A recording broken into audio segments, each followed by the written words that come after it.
Hey, what's up, man? What's up, bro? Same old, just living in isolation.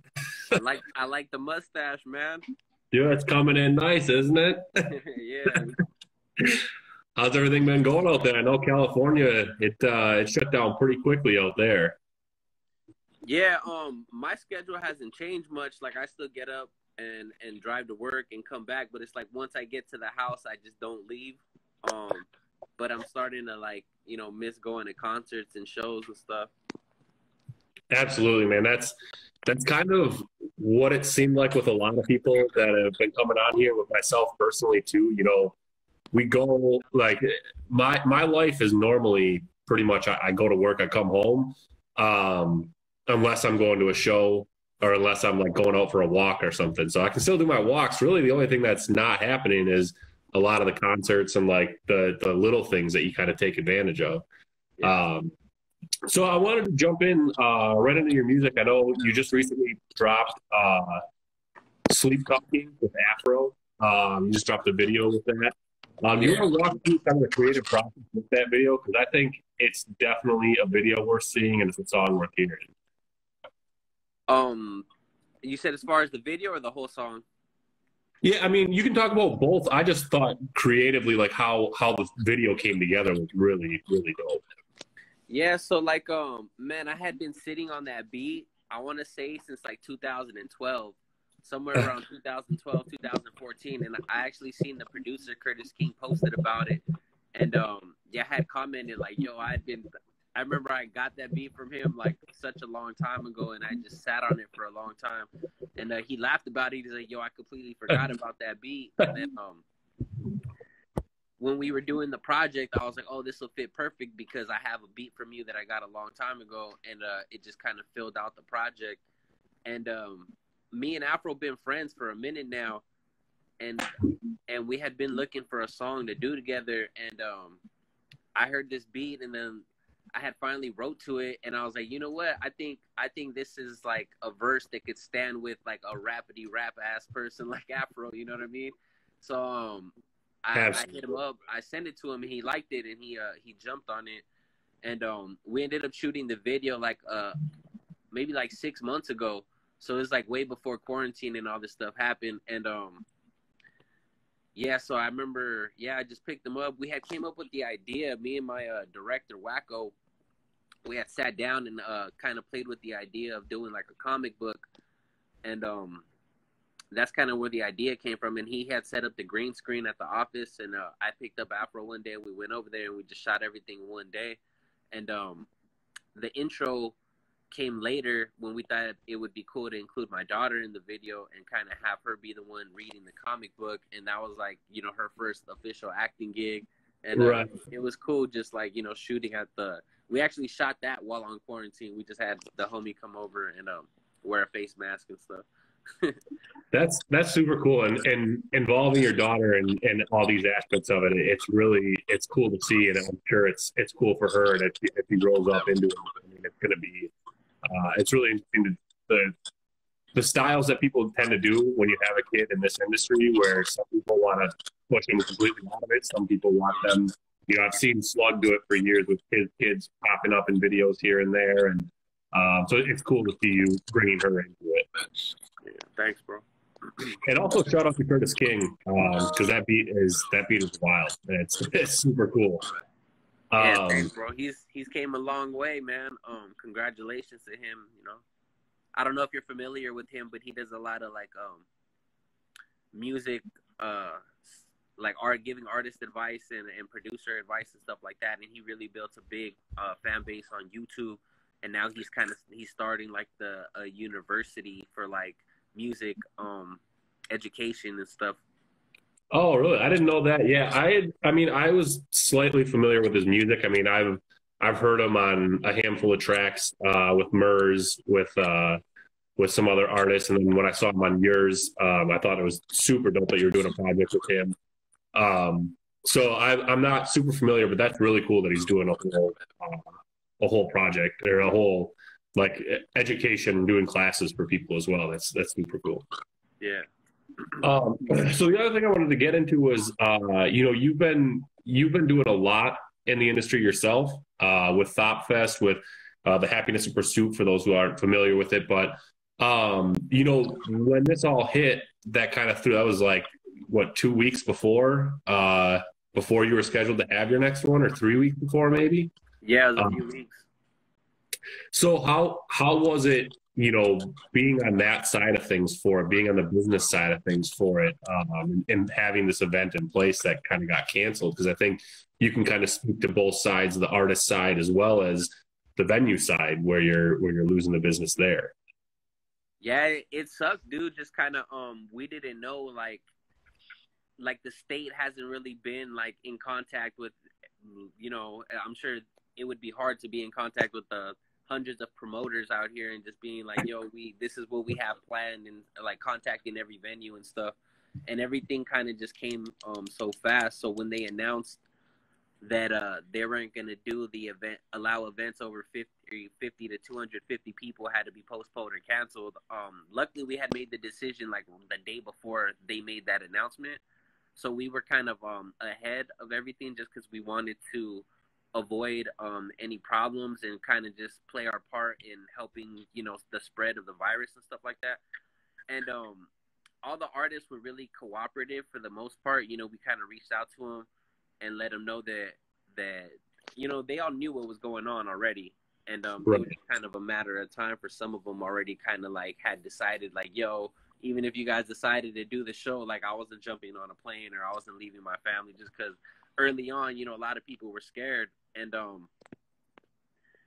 a lot of the agencies, like they're dealing with this on multiple levels, you know, from festivals, our size of festivals like Coachella, and huge festivals that all have, you know, nobody got around this. You know, everybody had a flight canceled or a show canceled or whatever. So the music industry is like kind of helping each other right now.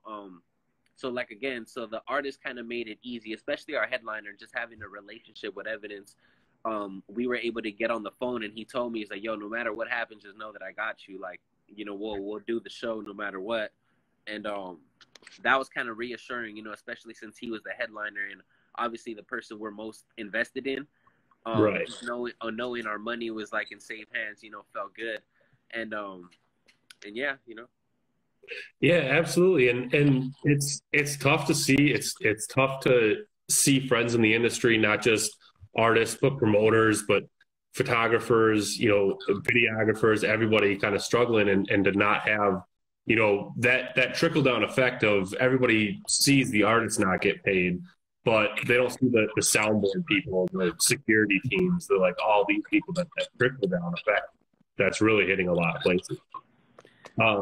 Yeah, it really hurt having you know, I'm like the main investor of the festival, so having like a big chunk of my savings out in the artist hands and the agency's hands until the next event, you know, that really Right. hurts, you know what I mean? And I even signed off a couple contracts where artists wanted to collect their money from the agencies before the show happens.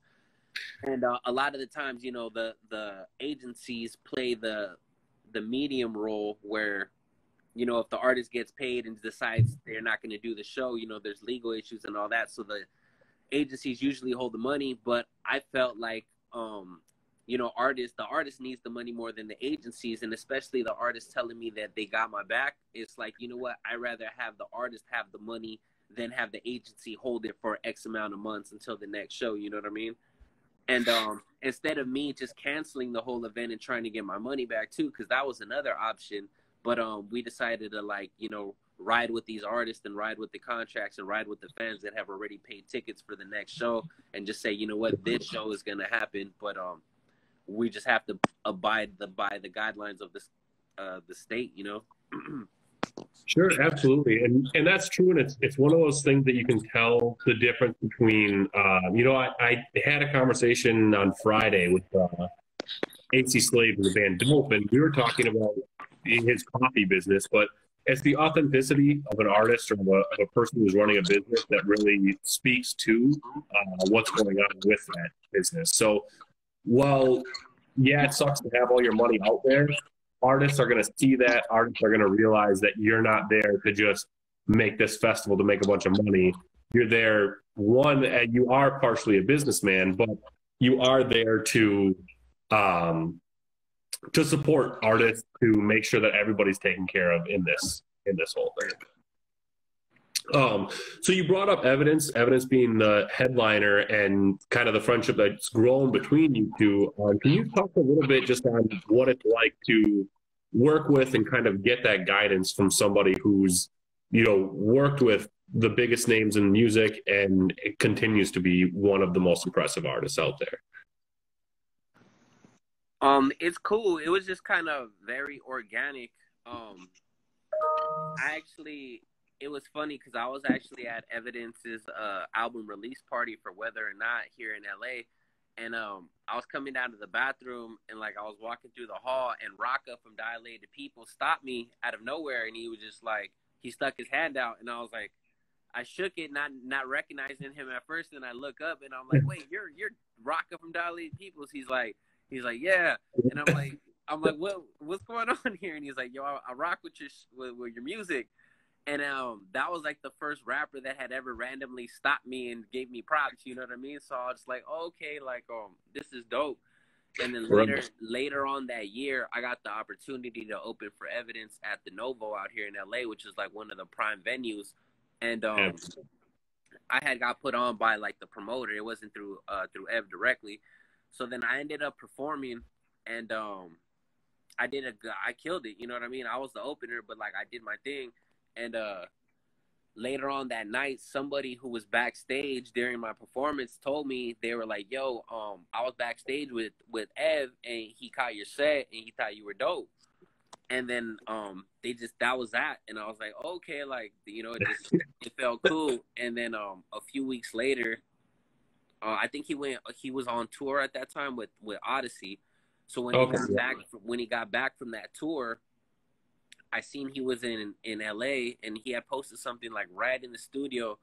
And I was like, you know what? I'm going to reach out to dude and just, see what time it is. So I reached out to him and I was just like, yo, I heard you caught my set at your show, yada, yada, yada. And he ended up responding and he was just like, yeah, let's build. And he invited me out to Venice. So I went to his crib and he kind of just felt me out and he was asking me like what my goals were and what I had in mind. And he told me like, you know what, let me sit on it for a little bit and let me see what we could do.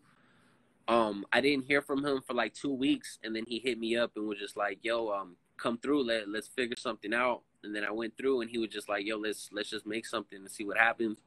And that kind of led into just the whole relationship, and then now it's just become like just a music making relationship, and we're still working on a record on a single type deal, but yeah, that's just kind of being over there has taught me a lot. He gave me a lot of advice listening to my music. I know he wasn't like super up on my music, and I played him some stuff and he just gave me pointers on what he thought I could fix.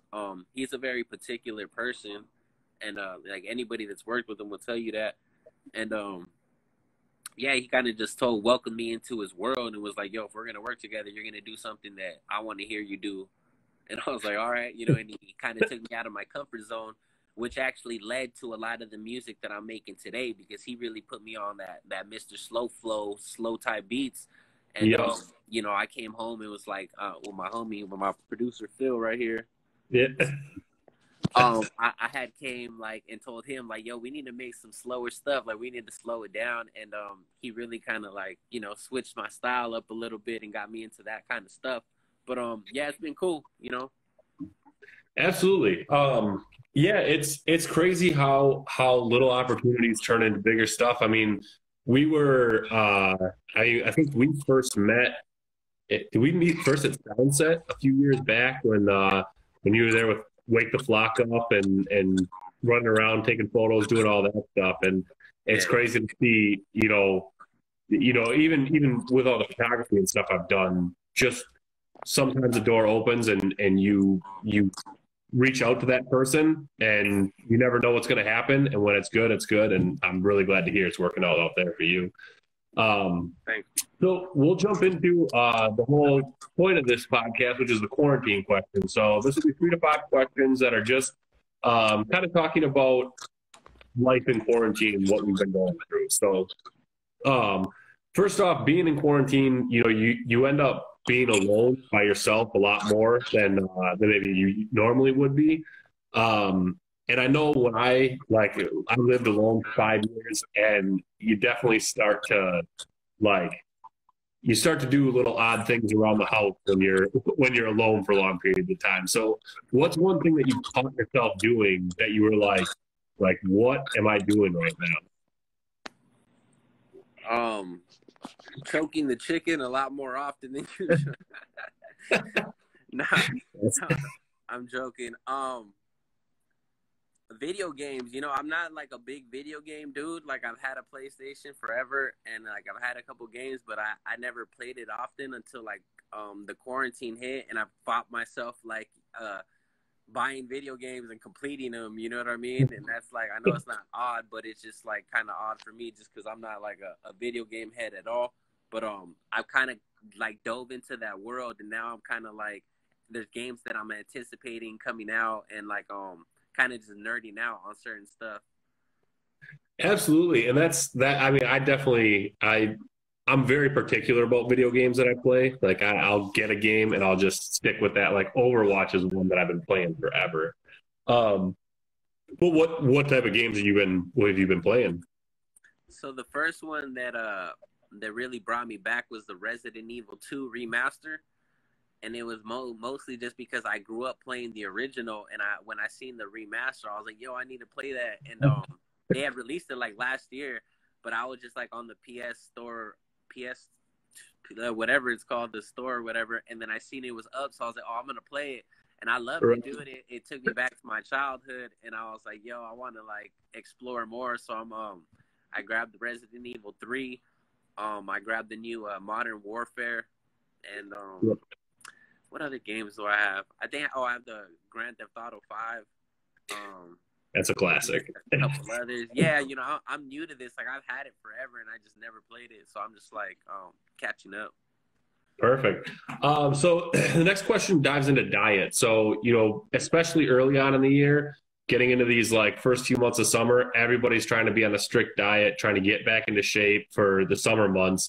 But quarantine hit and kind of threw that all out the window.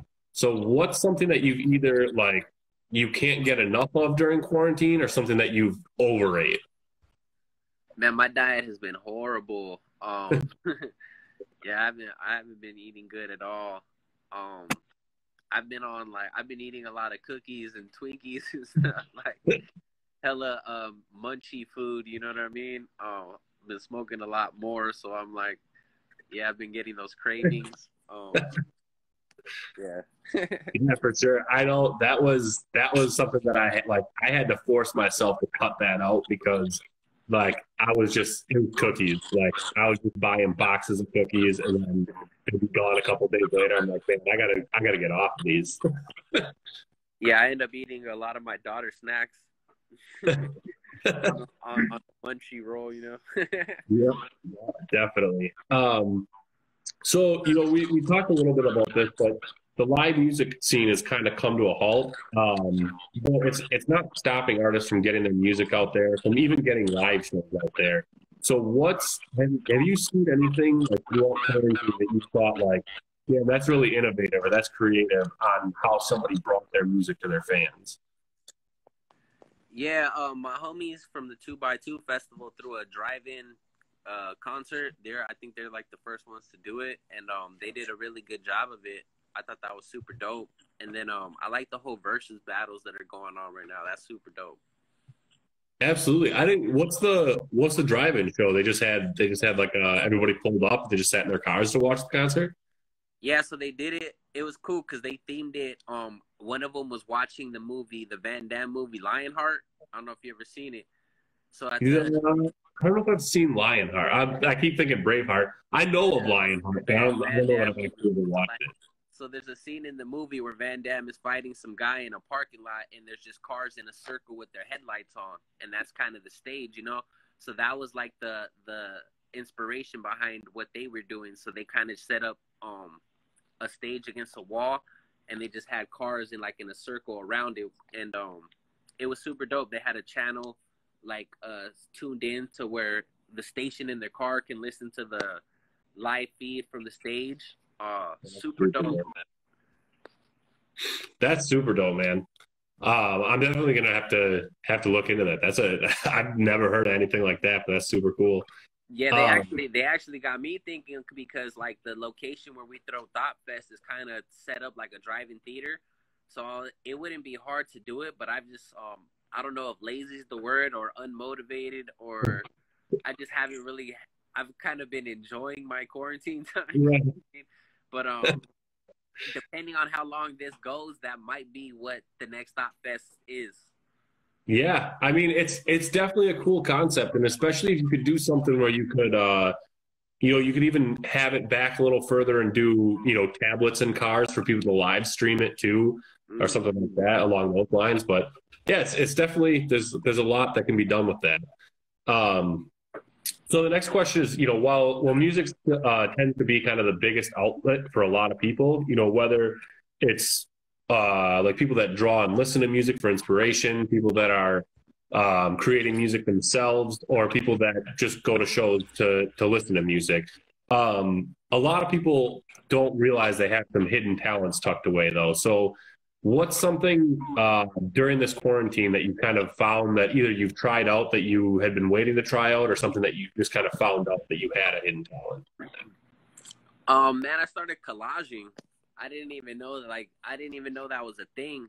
But I was going through old stuff and I found a box of like old newspaper clippings of like my friends or me or my music stuff or like just random stuff, and I put together a collage.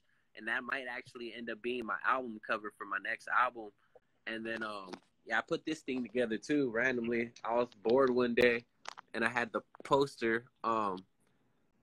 That's sick. I took a lot of my favorite movie covers and put them all together in this thing.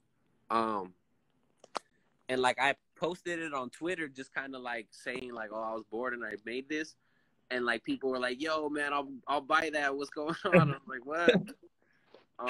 That's crazy, man. I mean, just kind of now that you say it, like that was another thing I've been trying to tell people is like monetizing your talents right now. I see a lot of we were talking about Evidence. He's selling a lot of his photography right now. It's like people ain't buying music. All right, well, I'm gonna show you guys this, and then he had just released like a beat tape and a beat record. You know what I mean? So it's like in between albums, he's a producer too, so he's keeping people entertained with those kind of projects. So producers, I see Eli too from the Living Legends. He's a artist, like he draws and paints and stuff. So he's been selling like canvases and stuff like that.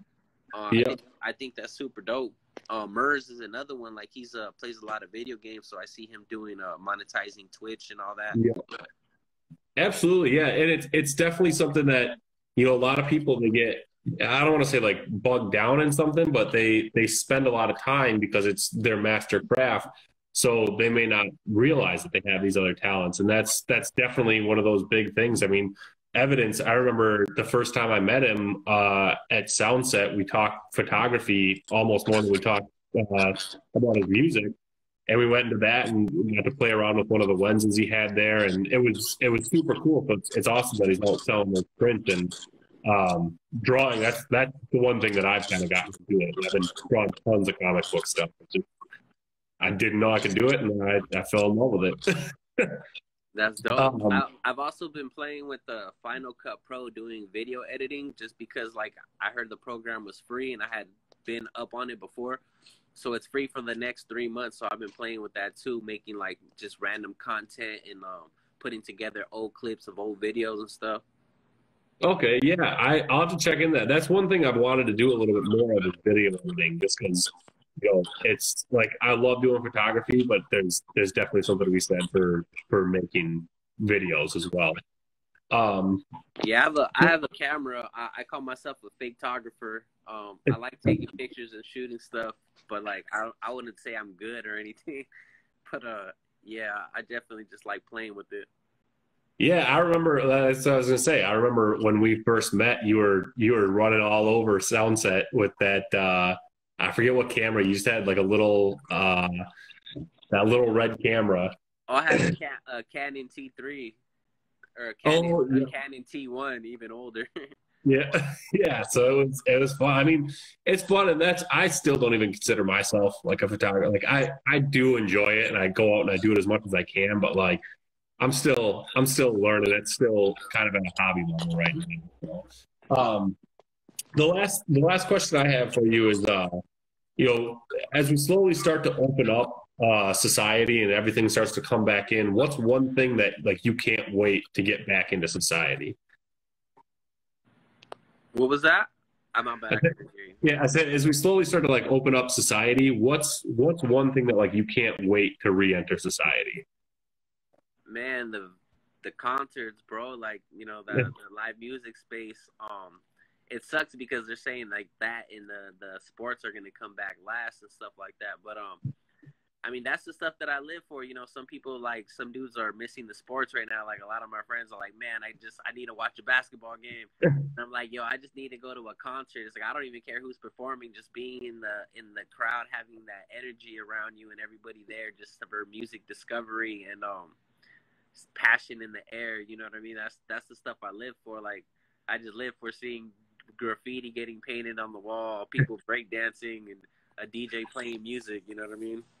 Right, absolutely, man. I mean, it's one of the hardest things to go without. I mean, when I was growing up, there wasn't a ton of music that came to my city that I really enjoyed.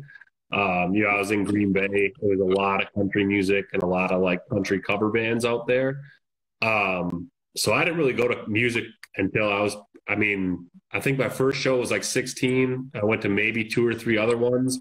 And then when I moved here and started going to shows all the time and doing photography, it was like, man, I didn't realize just how much I loved live music. And now that it's not there, it's definitely like, man, like let's get back to it. Yeah, sure. So this last little part, I just wanted to let you kind of open up, talk about anything that's going on with you, any projects you have coming up, anything that's coming in the near future, or even beyond that. And just kind of talk to the fans here. Yeah, I mean, since like we're kind of at a halt with the festival, I've just been working on music and business stuff. So it's like I'm piling up the music. I got one album in particular that is taking up a lot of my focus right now. I haven't announced too much of it, but I did announce that it's with a couple of producers from Ninth Wonder Soul Council, and yeah, I'm just looking forward to that. Really, really juiced about the production is crazy. I feel like this is me at my best. It's new. A lot of the music like that, the Curtis King joint that I just released is, songs that I had been working on for a few years ago. And this is real time music. You know what I mean? You good? Is it good? Yeah. Yeah, I'm really looking forward to putting this project out just because it's real time music and just the people behind it.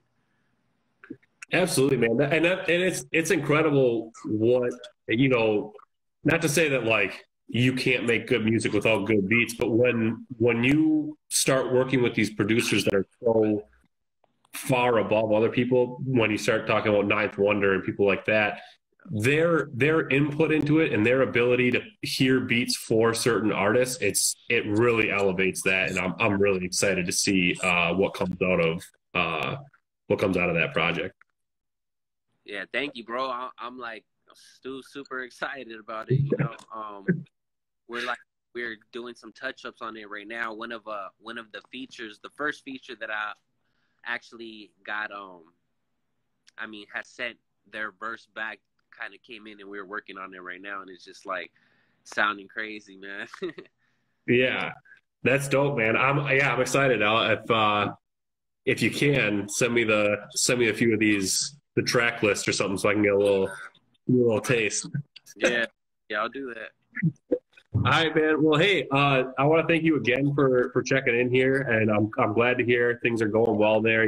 Staying at least remotely sane through all of this stuff. I'm glad to hear, we Thought Fest is coming back. It's just, on pause for a little bit here. So, also took my first flight, so I feel a little more comfortable flying now. So I think I can finally make it out to one of these. I'm not so stressed out about flying anymore. So, yeah, please do, man. Like, well, once this stuff like it's done, I'm jumping on every flight I can, man. I know, dude. It's hard to imagine how afraid I was of flying before, and then I flew right before all this hit, like early March. I took a flight out to Denver, and I was like, man, this isn't that bad. Like, I don't know what I was so stressed about. So, all right, man. Well, take it easy, and we'll catch up soon. And next time you're here, or I'm out there, we'll chop it up in person. Yeah, for sure, bro. Thank you.